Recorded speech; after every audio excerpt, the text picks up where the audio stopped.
Bienvenidos a la Feria Internacional del Libro de Bogotá. Imaginemos y vivamos juntos esta historia. Muy buenas tardes a todas las personas que se están conectando a través de www.feriadelibro.com en esta actividad, en este lanzamiento de dos de las novedades de la Facultad de Ciencias Sociales de la Universidad de Bogotá, Jorge Tadeo Lozano, a través de su sello editorial, Editorial Utadeo. Estamos en Facebook como @editorial Utadeo, igual en Twitter, es igual en Instagram. Y pues esta tarde, en nuestro tercer evento de feria, quiero darle una bienvenida muy especial a dos de los editores académicos justamente de estas dos novedades que tengo en mis manos. En primer lugar, tenemos Instituciones Participativas en Sudamérica, del optimismo al ocaso. Y pues Lorena Vázquez, nuestra invitada, estuvo a cargo de la edición académica de este texto. Y también tenemos esta tarde Experiencias de Paz y Transición, lecciones aprendidas para el posacuerdo en Colombia, cuya edición académica también estuvo a cargo de uno de nuestros editores y autores invitados esta tarde, Miguel Barreto Enríquez. Es un gusto para mí darles la bienvenida a ustedes, editores, y a ustedes, audiencia, a esta presentación de libros. ¿Cómo están? Hola Marco, ¿qué tal? Buenas tardes. Bueno, pues felices de poder presentar finalmente el libro. Como tú lo sabes, pues fue producto de un trabajo académico de muchos años que ya hablaremos de eso, y felices de compartir el texto que ojalá sea de interés para muchos y muchas que nos están acompañando esta tarde. Muy buenas tardes, pues un gusto estar aquí, así no sé de forma presencial, pero bueno, estamos reunidos en torno a los libros en esta tertulia, que es lo más importante. Pues muy bien, Lorena es profesora titular del programa de Ciencia Política y Gobierno de la Universidad de Bogotá, Jorge Tadeo Lozano, y es investigadora asociada al Instituto de Estudios Latinoamericanos de la Universidad de Alcalá. Por su parte, Miguel Barreto es profesional en Relaciones Internacionales y doctor en Política Internacional y Resolución de Conflictos de la Universidad de Coimbra, en Portugal, donde presentó la tesis Laboratorios de Paz en Territorios de Violencias, abriendo caminos para la paz positiva en Colombia, premiada por la Casa de la América Latina como mejor tesis en Ciencias Sociales y Humanas. Esto, pues, de hecho, es un logro muy grande para la editorial, un orgullo muy grande para la editorial presentar estas dos novedades, como les decía hace un momento, de la Facultad de Ciencias Sociales, que por supuesto ya está disponible en nuestras librerías asociadas, Librería Lerner, Librería Nacional. Pueden conseguirlos también a través de libreriasiglo.com, libreriadelao.com, y si requieren más información pueden acudir a nuestra página web www.utadeo.edu.co/editorial. Pero entremos en materia. Y lo primero que quisiera preguntarles a cada uno de ustedes a partir de su experiencia con el libro es, ¿de dónde surge la idea? En primer lugar, contigo, Lorena, ¿de dónde surge la idea de comenzar a investigar las instituciones participativas y particularmente centrar esta investigación en 4 ciudades sudamericanas? Y también la otra pregunta clave aquí es, ¿a qué nos referimos cuando hablamos de instituciones participativas? Buena pregunta, Marco. Bueno, ¿de dónde surge? Esto surge, pues, por una parte vinculada de mi agenda de investigación. Yo hice mi tesis doctoral en la Universidad de Alcalá haciendo un estudio comparado de participación ciudadana. Ya llevaba un tiempo también investigando este tema a partir de grupos de investigación de la Universidad Autónoma de Madrid. Entonces, llevo muchos años, digamos, buena parte de mi trayectoria como investigadora y docente, me he dedicado a investigar precisamente esto que nos preguntas: ¿qué son instituciones participativas? Las instituciones participativas son aquellas que han creado desde hace cerca de 3 décadas, especialmente algunos gobiernos, especialmente locales, para permitir que los ciudadanos puedan influir en los procesos de política pública. En ese sentido, lo que han buscado las instituciones participativas es crear espacios de encuentro y de acercamiento entre los gobiernos locales y los ciudadanos, para que haya espacios distintos al voto, que permitan a los ciudadanos plasmar un poco sus intereses e influenciar el proceso de políticas públicas, digamos, en los territorios. Como veremos, pues estos alcances son distintos, ¿no? Y lo que encontramos es que América Latina se ha convertido como en uno de los laboratorios centrales a nivel mundial de experiencias participativas. Entonces tú me preguntas, bueno, ¿y cómo empezó un poco este proyecto académico que se convirtió en el libro? Esto viene vinculado a un panel que se denominó Participación Ciudadana e Innovaciones Democráticas en el Sur, miradas y debates de 3 décadas de experiencia, que organizamos en el marco del 9º Congreso Latinoamericano de ALACIP en Uruguay en el 2002. Ahí empezamos a trabajar con algunos colegas, coincidimos entre otros con Cecilia Schneider y Micaela Moreira de Argentina, Jessica Lanza de Bolivia, Alejandra Marzuca de Uruguay, Alberto Ford también de Argentina, y el panel nos permitió compartir un análisis de experiencias de innovación democrática, especialmente en gobiernos locales de los países a los que pertenecíamos, y empezar a pensar cuál es el alcance de estas instancias de participación y cómo podíamos hacer un estudio comparado. Entonces un poco surgió de eso. Finalmente, a partir de esta experiencia del 2017, seguimos trabajando, digamos, de las ponencias que cada uno de nosotros habíamos hecho. Uh, Cada uno, digamos, vinculado a diferentes ciudades. Entonces, encontramos que Cecilia Schneider, Alberto Ford, Julieta, ya ahora tengo aquí el nombre, Julieta, por favor, no te lo puedes pasar, Julieta Rey, ellos estudiaron el caso de Buenos Aires, La Paz fue estudiado por Jessica Lanza, Sao Paulo fue estudiado por Selene Tonela y William Antonio Borges. Yo estudié el caso de Bogotá y Benjamin Goldfrank, que es uno de los expertos, un poco referencia, que espero nos esté viendo. Desafortunadamente por distintos temas en su agenda no nos pudieron acompañar, que era un poco la idea que teníamos, que tal vez alguno de ellos nos pudiera acompañar. No están, pero seguramente nos están viendo. Un saludo para todos ustedes, todos y todas, ya que sin ese esfuerzo, además fue un esfuerzo enorme de varios años de encontrar, digamos, un espacio, en este caso fue la editorial de la Universidad Jorge Tadeo Lozano, de la cual, pues, digamos, a la que pertenezco, que finalmente dijo, sí, es un proyecto súper interesante, le vamos a apostar, y así un poco fue que surgió el libro. Por último, también fue muy interesante este trabajo, ya que permitió, bueno, supongo que, no sé si me estoy adelantando, Marco, tú me dirás, pero lo que permitió también el libro fue hacer una aproximación crítica a un tema que ha sido como una de las grandes banderas, un poco de orgullo de diversos países de América Latina, y es la apuesta hacia estas instituciones participativas, un poco con el ánimo de fortalecer los procesos de democracia local, no en últimas, de cara a fortalecer la democracia en los territorios. Y lo que permitió el libro fue, después, digamos, de los últimos años, que ha sido una aproximación más optimista de estos espacios participativos, debido a la creación de cerca de, no sé, más de 1.500 espacios de participación en toda la región. Lo que vamos a encontrar, al menos, digamos, con los casos que nosotros visión más crítica, pero seguramente tendré la oportunidad de profundizar sobre eso. Sí, justamente quería leer más adelante un fragmento de la presentación porque hay como 3 puntos muy importantes que además funcionan muy bien como prólogo del texto a manos de Benjamin Goldfrank, y es eso justamente lo que nos enmarca un poco en la discusión, pero ya retomaremos con tu texto. Quisiera darle la palabra ahora a Miguel. Con Miguel ya había tenido la oportunidad de hablar antes sobre su texto. Y pues además digamos, en la presentación que hacíamos, Miguel viene trabajando el tema de laboratorios de paz desde hace mucho rato, y creo que es una de las personas que más ha venido como investigando en el tema. Entonces, Miguel, yo quisiera también que le contaras a la audiencia cómo ha sido este proceso de investigar digamos, todo lo relacionado con los acuerdos de paz, con estas épocas de posconflicto, en fin, y cómo se enmarca toda tu investigación alrededor de experiencias de paz y transición. Claro, con gusto, Marco. Este libro parte de un proyecto de investigación, o de hecho de la segunda fase de un proyecto de investigación que desarrollamos en el Observatorio de Construcción de Paz de la Universidad Jorge Tadeo Lozano, y que partía de una inquietud principal.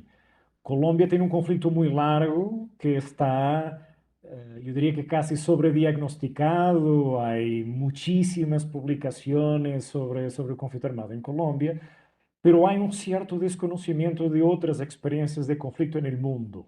Y el propósito de estas dos fases de los proyectos de investigación era que Colombia se pudiera mirar de cierta forma al espejo, pero con la referencia de otros casos, lo que podría permitir un distanciamiento crítico a partir de otras experiencias. Cada conflicto armado en el mundo es único, es producto de su historia, de su especificidad, su contexto social, sus actores, pero hay elementos que son transversales, hay cuestiones que se colocan en todos los procesos de negociación y temáticas, desafíos que surgen, así que las armas se callan en algunos casos o que por lo menos la paz se firma. Entonces tuvimos hace unos años ya un primer volumen, digamos, de este libro, también llamado, en ese momento se llamaba Experiencias Internacionales de Paz, Lecciones Aprendidas para Colombia, que hacía una sistematización de 11 procesos de paz en el mundo en torno a tres temáticas: el marco jurídico, el marco de justicia transicional, la desmovilización de combatientes y pues todo lo que tiene que ver con el contenido del acuerdo direccionado hacia la construcción de paz. Um, Esto fue todo cocinado, digamos, durante el proceso de negociación con las FARC, es decir, este proceso de investigación se inició precisamente cuando estaba iniciando la negociación con la guerrilla de las FARC. Y la segunda fase buscaba ya proyectar lecciones aprendidas a partir de otras experiencias, pero ya orientada hacia el futuro, lo que algunos llaman de post-conflicto, que nosotros preferimos trabajar a partir de la expresión post-acuerdo, y que entonces buscamos delimitar algunas temáticas específicas, reducimos los casos de estudio, pero buscamos en este libro mirar, en este segundo volumen, mirar cómo un país necesita sentarse en el diván del psicoanálisis, pero de una forma colectiva, y encontrarse en torno a sus traumas, hacia la verdad, de forma a construir memoria, a construir reconciliación. Entonces, en ese sentido, trabajamos el caso de la Comisión de la Verdad y Reconciliación de Perú. En otros casos hay no un finalizar de la violencia, sino una transfiguración de la violencia. En ese sentido, trabajamos el caso de El Salvador, donde después de una guerra de frentes, de guerrilla contra Estado, prácticamente hay una guerra en todas las esquinas, de un escenario urbano. Entonces, hay un capítulo sobre la experiencia salvadoreña, hay también un capítulo sobre la importancia de las misiones de las Naciones Unidas en estos procesos, por ejemplo, en la verificación. Ahí no solo analizamos el caso salvadoreño, sino también el caso de Guatemala. Y tuvimos además otras experiencias un poquito distintas. Analizamos el caso, la experiencia de Argentina, que no es un caso de posacuerdo, de posconflicto, sino es un caso de transición. Pero en todos los procesos de transición hay cuestiones y desafíos similares a los procesos de transición de la guerra hacia la paz. Entonces, ese capítulo fue centrado en la experiencia de transición argentina y en el rol de los medios de comunicación que tienen en este proceso. Y finalizamos el libro analizando experiencias colombianas del pasado, es decir, como también Colombia ya se enfrentó a algunos de estos desafíos después de los procesos de negociación y su implementación en el caso de los años de inicio de los años 90, guerrillas como el M-19, y en el caso de las AUC ya en la década de 2000, centrado en dos temáticas fundamentales, que es el marco jurídico, y la profesora Beatriz Suárez sostuvo en ese capítulo que un marco jurídico y de justicia transicional también es un marco para la construcción de paz, y todo lo que ocurrió en términos de reincidencia de combatientes en el caso del proceso con las AUC, que fue trabajado por la profesora Viviana Rueda. Pues muy bien, aquí muy seguramente vamos a ir encontrando a medida que vamos avanzando en la charla puntos de encuentro entre las dos cosas que a pesar de que podamos ver que podamos ver que los temas son súper disímiles, seguramente vamos a comenzar a entenderlos también en un contexto bien particular. Y hablando sobre contextos particulares, Lorena, me gustaría preguntarte, hay una cosa muy llamativa sobre el libro, ¿cierto? Y es el subtítulo, porque el subtítulo es Del optimismo al ocaso. Entonces, quisiera que nos pusieras en contexto por qué hablar del ocaso de instituciones participativas, o si hemos sido, digamos, dentro de la participación democrática muy optimistas, y esto inclusive cómo puede entenderse a la luz de un fenómeno que ha tenido Colombia particularmente durante los 2 últimos años, muy fuerte, que ha sido la protesta social. Muchas gracias, Marco, por tu pregunta. Y yo creo que, digamos, que la pregunta recoge un poco la discusión que planteamos tanto Benjamin y yo. Benjamin en la introducción y un poco lo que yo elaboré en el prólogo. Y es muy interesante porque primero, cuando nosotros escribimos el libro, como les dije, digamos, los orígenes del libro están en el 2017 y del 2017 hasta ahora, pues sin duda han pasado muchas cosas que sin duda nos han permitido darle también otro marco, al menos yo lo busqué en, en el prólogo. Entonces tú me dices, bueno, del optimismo al ocaso, ¿por qué el optimismo y por qué al ocaso? En efecto, yo creo que lo que podemos pensar es como las dos dimensiones, ¿no? ¿Por qué el optimismo? Sería la primera pregunta. Frente a eso lo que puedo responder es que, en efecto, entre 1990 y 2015, a diversos estudios hablaron que en América Latina existían, lo que yo les decía un poco, más de 1.500 experiencias participativas, diversas innovaciones participativas a lo largo de la región. Y en ese caso, América Latina se llegó a considerar como el laboratorio participativo, por lo menos de innovaciones participativas del mundo. ¿Y qué era lo positivo de esto o el optimismo? Que viendo el origen, la génesis de los espacios participativos, porque surgen pues, en países como Brasil, como Colombia, incluso como Venezuela en algún momento. En otros países de la región lo que encontramos es que los espacios participativos se inscriben en los procesos de transición de la democracia de finales de la década del 80 y principios de los 90.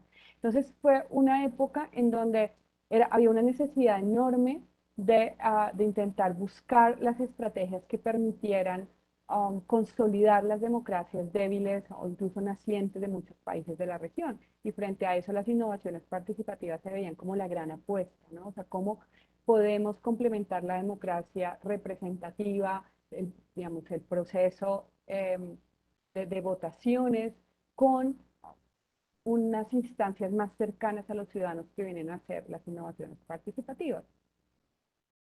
Y eso permitió pues este boom de espacios participativos en donde lo que se buscaba, y de hecho algunos estudios llegaron a señalar, es que la democracia en América Latina se estaba consolidando, entre otros, a partir de las instituciones participativas.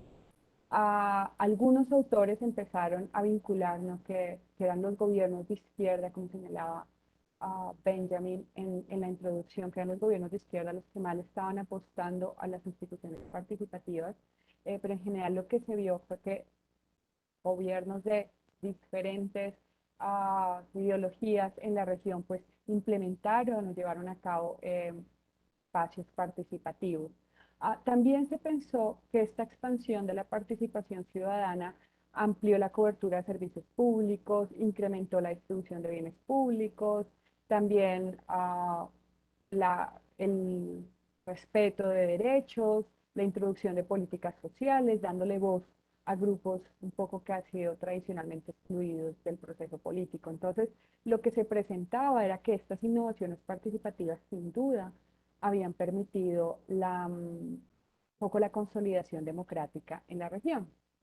Y esta es la visión optimista, ¿no? O sea, esta perspectiva de que efectivamente las instituciones democráticas estaban consolidando la democracia en América Latina. Y así un poco empezamos, seguramente buena parte de los capítulos, como ustedes leerán, Creo que es un aporte fundamental del libro, lo que hace es contextualizar de dónde surge la participación ciudadana en cada una de las ciudades, ¿no? Yo creo que es otro, digamos, de los aportes fundamentales del libro, que lo que permite es una aproximación a cada una de las ciudades, porque en ocasiones cuando se ven varios casos, la visión que se tiene es un poco muy desde arriba, ¿no? Un poco alejada, se estudian muchos, digamos, numerosos casos, y eso impide tener detalle de cada uno de ellos.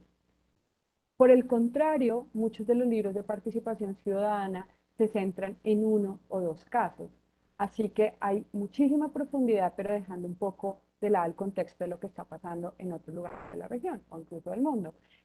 Así que el aporte del libro fue precisamente como lograr ese punto medio. Por una parte, un nivel de aproximación a cada una de las experiencias en estas ciudades, pero por otra parte, permitir hacer una comparación de cada una de ellas. Y esto me lleva a la segunda parte de tu pregunta, y es, ¿por qué lo CAS?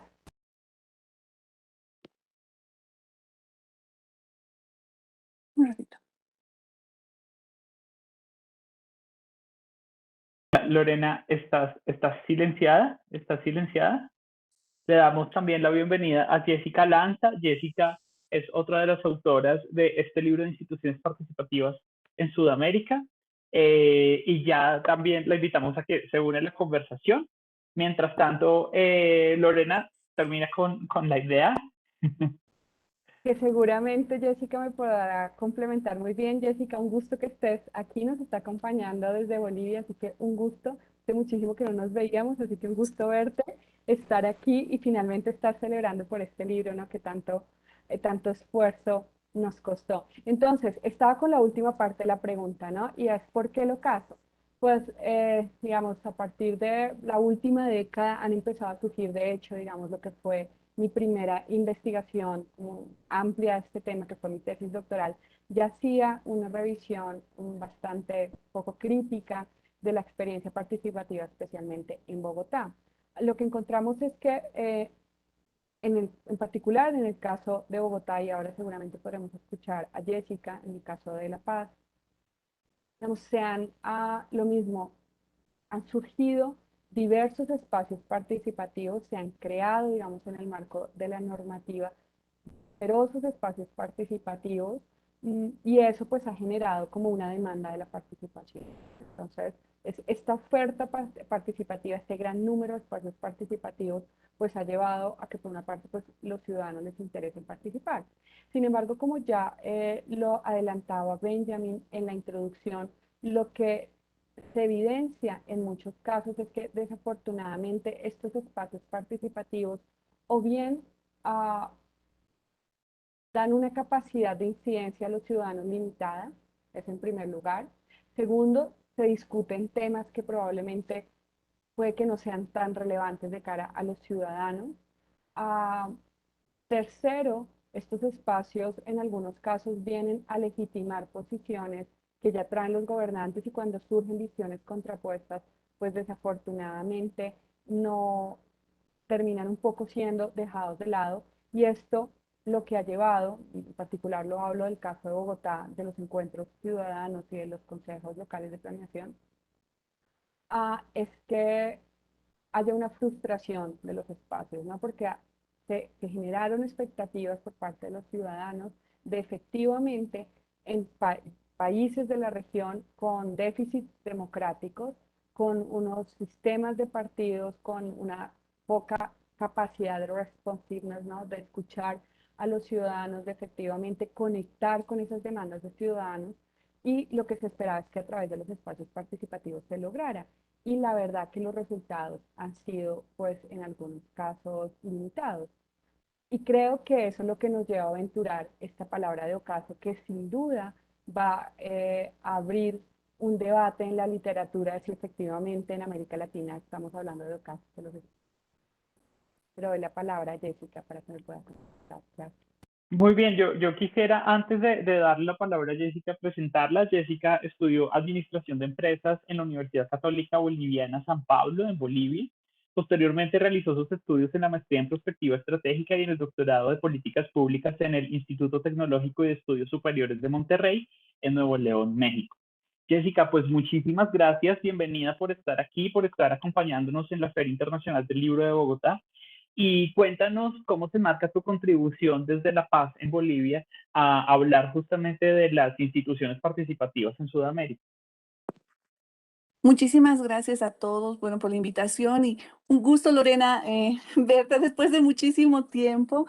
Pues ya llevamos tiempo trabajando y realmente es muy lindo poder presentarles a ustedes este libro, esta colaboración de todo este equipo tan lindo, porque ha sido un esfuerzo muy interesante y muy generoso de parte de todos, ¿no? De todos nuestros colaboradores.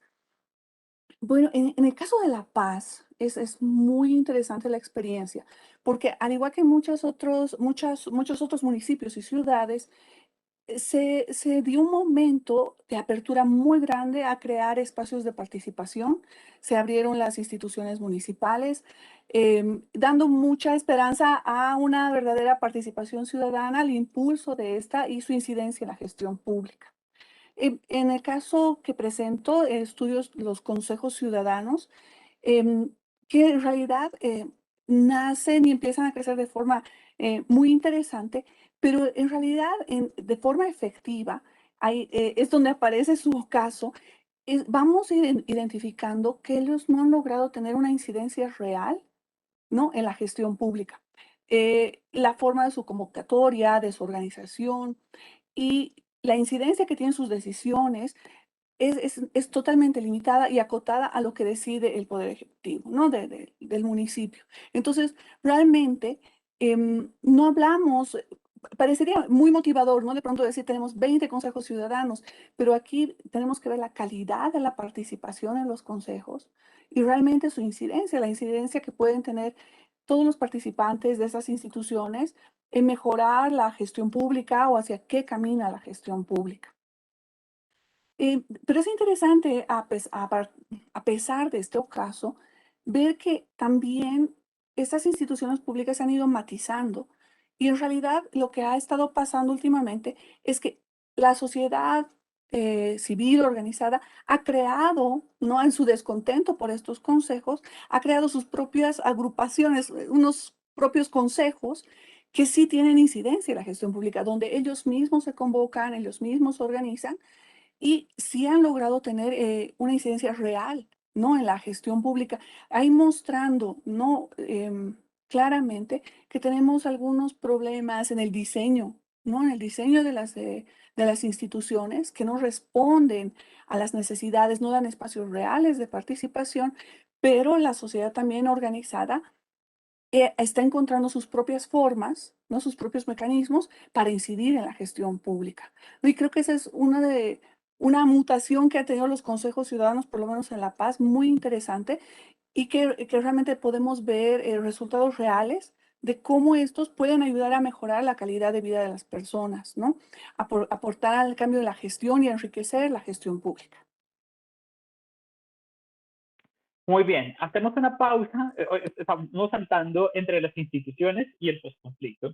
Y quisiera hacer una pausa con instituciones justamente para retomar el tema, porque me parece una cosa muy interesante. Uno puede tener como dos temas casi que paralelos, pero en realidad esto es como una amalgama, porque finalmente estamos en una sociedad que se ha venido atravesando. Lorena nos hablaba hace un momento de la formación o el fortalecimiento de estas instituciones en la década de los 90, como con esos rezagos de los 80, tal vez fortalecimiento en los 2000, pero también lo que vemos es que en los 90, particularmente en Colombia, tenemos este rezago de la violencia por el narcotráfico. Venimos además de 40 años de un conflicto armado con la guerrilla, y entonces como que en las ciudades uno puede percibir esta generación de los movimientos sociales de participación ciudadana, pero del otro lado también estamos viendo un conflicto que, a pesar de que, y esto lo he escuchado mucho en redes sociales, Bogotá es también una región del país, pareciese que el centralismo lo que hace es dejarlo en un marco determinado, nombra a los demás región, y es en eso que llamamos región u otra edad donde comienza a fortalecerse aún más el conflicto armado interno. Venimos entonces a hablar de un proceso de paz y entonces quisiera aquí atravesar la pregunta a ti, Miguel, y es, hay unas definiciones muy claras o unos términos que tú trabajas muy fuertemente en el texto, que son posguerra, posconflicto y posacuerdo. Y en ese marco de posguerra, posconflicto y posacuerdo, ¿cuáles son esas definiciones y de qué manera también podemos permear eso, digamos, a la luz de esas otras historias que se estaban viviendo en el país? Sí, Marco. Quiero también ahí dejar algunos aportes sobre el vínculo entre los dos libros, que me parece que es claro. Pero si quieres lo hacemos en ratito y voy primero a la pregunta que me acabas de formular. Bueno, hay la opción que es teórica, pero es política, es conceptual, pero también es empírica en favor del término posacuerdo y no posguerra o posconflicto, tiene que ver con varios elementos. En primer lugar, pues podría decir lo siguiente. Hay una visión muy dominante en algunos sectores que tiende a confundir lo que es un proceso de paz con proceso de construcción de paz. En realidad son dos cosas que están vinculadas, que se cruzan, pero que son distintas.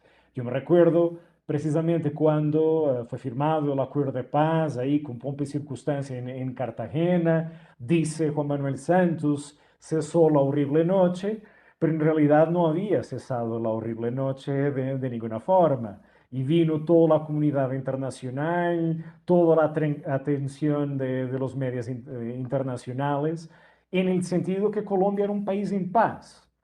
Pero Colombia de ninguna forma es un país en paz y un acuerdo de paz en Colombia con una guerrilla en particular, que eran las FARC-EP, no convierte a Colombia en un país en paz. ¿Por qué? Porque, en primer lugar, porque a lo largo de la historia del conflicto armado ha habido una multiplicidad de actores. No debemos únicamente tener como la sola mirada el caso de las FARC. Subsiste el problema por solucionar con el ELN, subsisten estas nuevas generaciones del paramilitarismo que nunca desapareció con ese acuerdo con las AUC y que se transfiguró en una diversidad de otros actores, de pronto con características distintas a las que tenían las AUC en su momento, mucho más contrainsurgente de lo que probablemente son las Águilas Negras, las autodefensas gaitanistas, etc.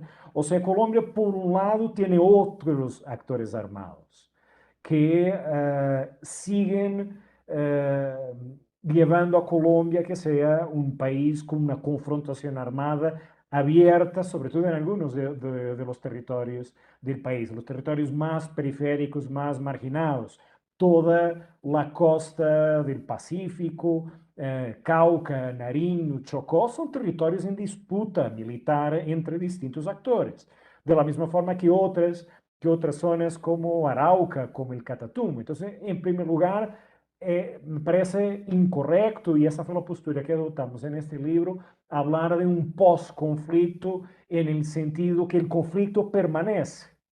Así se hayan callado los fusiles de las FARC, aunque hay el tema de las disidencias también ahí que queda como una punta suelta. Pero al mismo tiempo hay un asumir de una postura teórica que va al encuentro de lo que algunos llaman la idea de la transformación de conflictos, en que el problema no es en sí mismo la existencia de un conflicto, en el sentido de un conflicto social, de una diversidad de posturas frente a lo que debe ser el Estado colombiano, lo que debe ser el sistema político, lo que debe ser el camino para el desarrollo, sino el problema es cuando esa expresión del conflicto se traduce en violencia.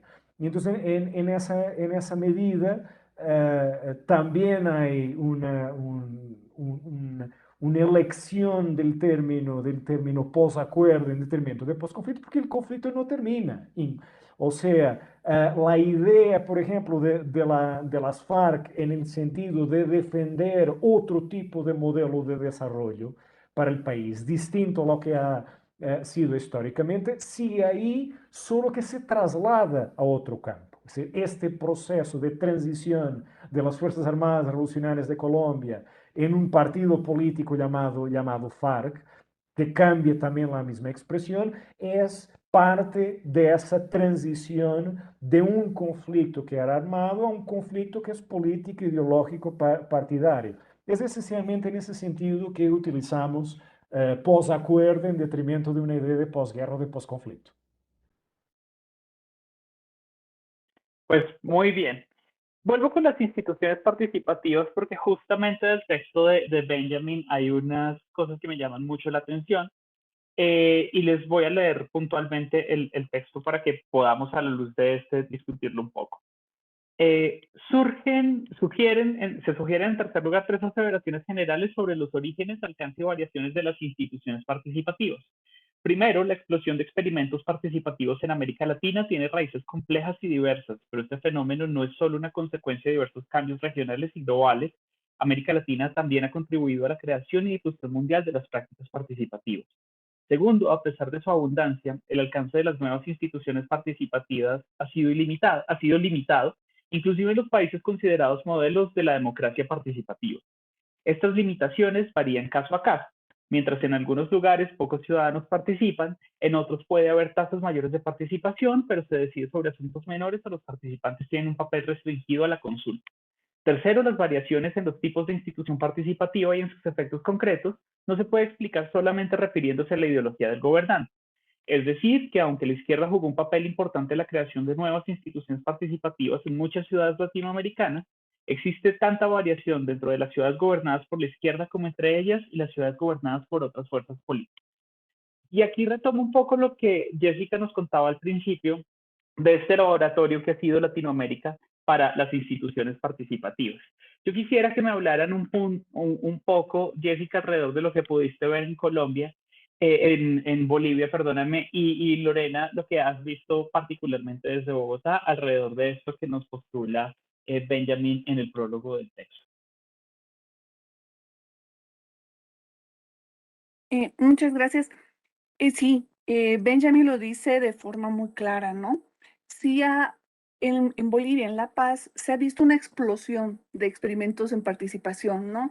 El momento en que se abrió el municipio, la participación, ha sido con una gran gama de instituciones participativas, ¿no? Abriéndose a diferentes experiencias, a diferentes grupos, y sí, lamentablemente es que su alcance es muy limitado. Muy pocas han, tal vez en el primer momento es donde han tenido mayor impacto, por lo menos también visibilidad.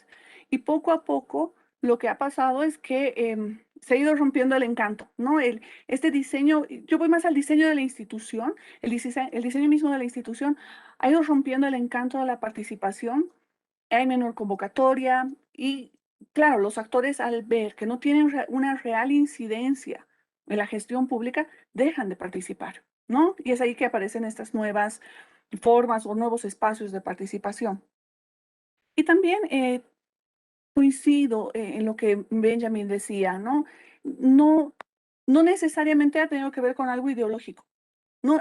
Ha sido un momento en que, en el caso boliviano, la apertura hacia los municipios, al otorgarles recursos a los municipios, ¿no? Al darles recursos, a darle competencias, a darle autonomías, ha generado este boom, ¿no? De expansión de las instituciones participativas. Era necesario, porque de pronto el municipio era el nivel de estado más pobre, con menor incidencia, que real no tenía recursos suficientes ni para hacer obras. Y a partir del 94, con la Ley de Participación Popular, empiezan a recibir recursos y es necesario activar ahí a la participación, ¿no? Que te colabore en la gestión y van generándose estos espacios, ¿no? Para responder también a esa nueva realidad de los municipios bolivianos, ¿no? Entonces, a partir del 94 tiene que cambiar la postura de los gobernantes de los municipios, porque de pronto se transforman en niveles de Estado con poder de decisión, con recursos y que realmente pueden avivar a la ciudadanía, ¿no? Y no solo unos grupos, y realmente pueden hacer gestión. cosa que no habíamos visto en la historia boliviana previamente. No tenían cómo hacer gestión. Eran demasiado empobrecidos y sin autoridad como para hacer una gestión que convoque a la ciudadanía. Pero a partir del 94 es que se reactiva y genera estos espacios de participación, sin importar cuál haya sido la corriente política a la que perteneciera el administrador del municipio, se ha dado continuidad. En el caso boliviano es muy curioso porque 3 periodos municipales corresponden al mismo partido político, ¿sí? Que ha sido reelecto en ese periodo. Es nada más a partir de este año que se ha cambiado, ¿no? La votación ha elegido, la población ha elegido a un nuevo partido político que es más una agrupación ciudadana que partido político. Y en realidad lo que están haciendo es dar continuidad a estas instancias de participación, ¿no? Dar continuidad. Entonces, realmente parece responder a este nuevo rol que se les ha dado a los municipios a partir del 94.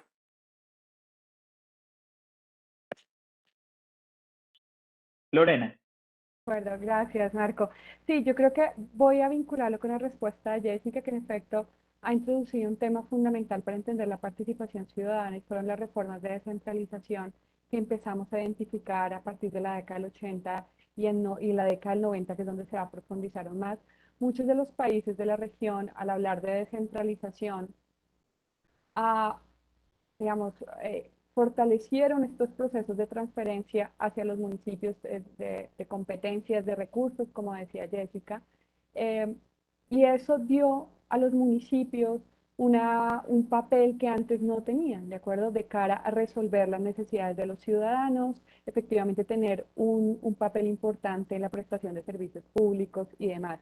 Y en ese sentido, pues digamos, cuando se plantea el tema de participación ciudadana, al menos en América Latina, no se puede dejar de lado el tema de la descentralización, en particular de la descentralización a nivel local. Y es lo que va a explicar, digamos, este primer punto que nos habla Benjamin de la explosión de estos espacios participativos. Y en efecto, cuando nosotros pensamos en espacios participativos, en instituciones participativas claves de la región, pues no podemos dejar de pensar lo que ha sido, por ejemplo, los presupuestos participativos, que ha sido como esta gran institución participativa que se ha un poco exportado a diferentes lugares del mundo y que efectivamente lo que buscaba era que los ciudadanos, de hecho cuando se hace seguimiento a lo que fueron los presupuestos participativos, claramente se evidencia cómo con el mayor número de competencias de los municipios brasileños, pues va a venir de la mano de esta necesidad de los ciudadanos, esta presión de los ciudadanos para que los servicios públicos, por ejemplo, se prestaran en algunos territorios que antes no se prestaban, que se mejorara la prestación de estos servicios públicos, que se asignaran recursos a determinadas políticas sociales y demás. Entonces, esto es como el primer punto que señala Benjamin, ¿no? Esta explosión de las instituciones participativas, en muchos casos, si no explicada, entre otras, por la descentralización municipal que hablaba Jessica. Ah, Sin embargo, desafortunadamente, estos cientos, incluso miles de experiencias participativas en la región y este aumento de la oferta de espacios participativos no ha ido de la mano necesariamente, primero, de una mayor legitimidad de los gobiernos a nivel local. Um, digamos que se aprecia que en algunos casos los ciudadanos, y lo digo en el caso de Bogotá, los ciudadanos ven que los espacios participativos se toman como una manera de legitimar decisiones que ya se tienen un poco tomadas, o si no, cuando están en contravía con los intereses políticos de las autoridades en la ciudad, pues básicamente no se les tiene en cuenta. Y aprovecho para leer el extracto de una entrevista que yo hice, que en general cuando hacía las entrevistas les preguntaba a los líderes qué es la participación, ¿no? Y la respuesta es, la participación debe ser mucho más que llegar a unos escenarios, de ser escuchados por entidades sobre unas políticas, es que se cumpla lo que dice la Constitución. La participación tiene que ser incidente, no solo es participar. Nosotros participamos y otros deciden. A las personas se nos utiliza para una serie de espacios, pero lo que nosotros aportamos es invisible. Y digamos, este extracto no es aislado. Buena parte de los resultados de las entrevistas que hicimos evidencian este nivel de frustración, porque en efecto los ciudadanos hacen un esfuerzo enorme y la respuesta por parte de los gobiernos es que los ciudadanos tienen expectativas elevadas sobre lo que es la participación y lo que son estos escenarios participativos. Entonces, por una parte, es la apuesta de los gobiernos a estos espacios participativos, porque en el caso de Colombia, digamos, la misma constitución lo dice, pero por otra parte, a pesar de la existencia de estos espacios, los gobiernos no les dan, digamos, una capacidad de incidencia sobre el proceso de políticas públicas y eso genera, digamos, una frustración enorme a los ciudadanos. Y esto me lleva al último punto, ¿no? Y es la variación. En efecto, creo que uno de los aportes del libro es ver cómo en cada ciudad los efectos de los espacios participativos es diferente, el nivel de incluso de frustración o no es diferente. Pero lo que sí es cierto es que el libro lo que nos invita es a pensar por qué estas apuestas participativas que fueron tan importantes hace 3 décadas, en este momento, digamos, se están poniendo en cuestión. Y esto, no sé si me da tiempo, tú me dirás, Marco, si, si lo puedo vincular con el tema de lo que ha venido pasando, las manifestaciones, movilizaciones que han tenido lugar en Colombia, o si no, pues lo vemos seguramente. Adelante, adelante. Vale, bueno, esto fue un tema que surgió realmente cuando elaboré el prólogo. Y fue, digamos, en el 2020, 2019, ya habían pasado estas, digamos, estas movilizaciones importantes que habían tenido lugar en Bogotá. Y vinculándolo con la introducción que ya, digamos, presentaba Benjamin, es efectivamente, si hace 3 décadas la, la esperanza que se tenía de fortalecer la democracia en América Latina era, por una parte, fortalecer los esquemas de democracia representativa, pero por otra parte, apostarle por estas innovaciones participativas. ¿Qué es lo que ha pasado? Porque lo que estamos viendo en diferentes países de la región, pues pienso en el caso de Chile en particular, de Colombia, pero sin duda en diferentes países, en particular cuando los datos que yo pongo ahí del Latinobarómetro, ¿no? La desconfianza hacia las instituciones, la desconexión que tienen los ciudadanos hacia sus gobernantes, la falta de legitimidad incluso hacia de los gobiernos, nos lleva a pensar entonces en qué se ha fallado. En particular, ¿por qué estos espacios participativos que deberían canalizar los intereses, las demandas, o pues un poco incluso las molestias de los ciudadanos con ese gobierno, incluso con el régimen político, porque no han logrado ese impacto, ¿no? Y yo creo que esa es un poco como la pregunta que planteo, el debate que planteo en el prólogo, y es pensar que desafortunadamente esta apuesta democrática de hace 3 décadas está encontrando límites y al parecer los límites pueden llegar a ser estructurales, ¿no? Vemos que de alguna u otra manera los países encuentran forma de sortearlos, como fue, digamos, el proceso constituyente en Chile. Sin embargo, veo con preocupación, y eso seguramente lo abordaremos más adelante con Miguel, qué es lo que está pasando en Colombia.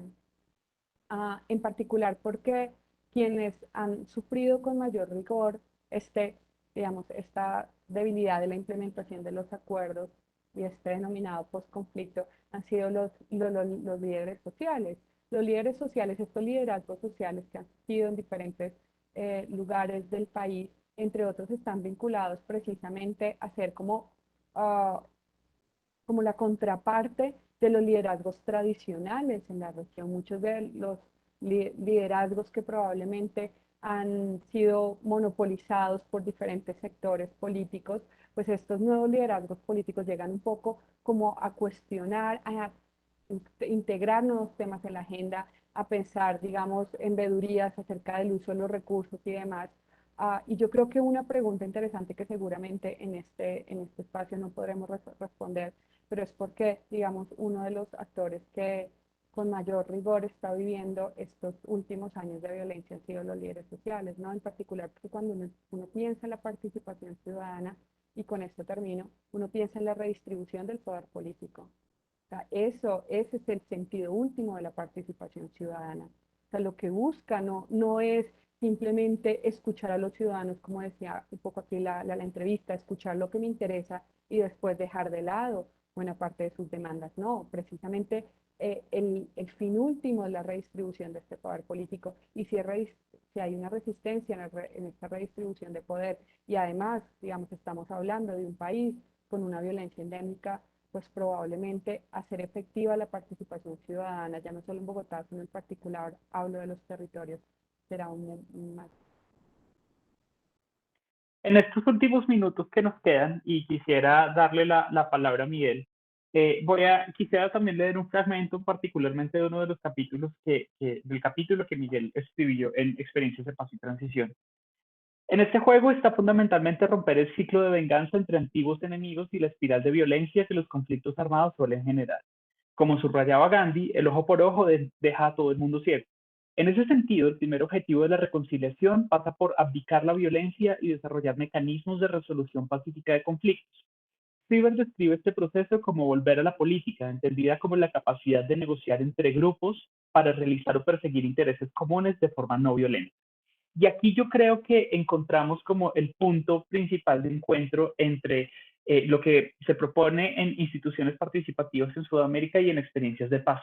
Y quisiera preguntarte, Miguel, ¿cómo se da esa construcción de paz a través de la misma ciudadanía, y también qué tan complicado es ese proceso también de dejar un poco de lado los rencores y pasar a ser una ciudadanía mucho más activa en la construcción de paz? Gracias, Marco.